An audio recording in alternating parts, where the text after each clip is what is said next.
అందరికీ నమస్కారం. కన్యా రాశి మార్చి 2026 మార్చి కనుక చూసుకుంటే అంతా కూడా ఒక్క మాటలో చెప్పాలంటే మంచి చెడుల కలయిక అనేది ఉంటుంది. 50 మంచి 50 చెడు అన్నట్టుగా ఉంటుంది.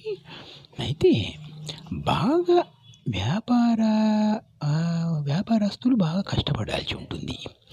ఇక ఉద్యోగస్తులకు మధ్యస్థంగా ఉంటుంది. అటు ఎక్కువ కాకుండా ఇటు తక్కువ కాకుండా ప్రమోషన్స్ అవి ప్రేమికులకు కూడా మధ్యస్థంగానే ఉంటుంది. ఫలితం ఏది గొప్పగా అనిపించకపోవచ్చు, అట్లా అని చెడుగా అనిపించకపోవచ్చు. పెళ్ళికి సంబంధించిన సంబంధాలకు సంబంధించిన విధానాలు కూడా అలాగే ఉండొచ్చు. అయితే కలిసి వచ్చేది ఎవరికి అంటే రాజకీయ నాయకులకు బాగా ఉంది.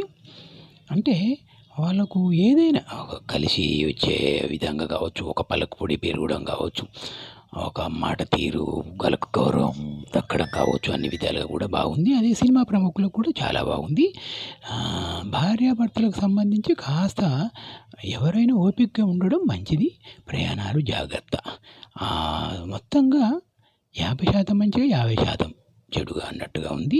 అన్నింటిలో కొంచెం తెలివిగా ప్రవర్తిస్తూ చాలా జాగ్రత్తలు తీసుకుంటే బాగా ఉంటుంది. మంచి చెడు కలయికలతో ఈ మార్చి ఉండబోతుంది కన్యారాశి వారికి. శుభం.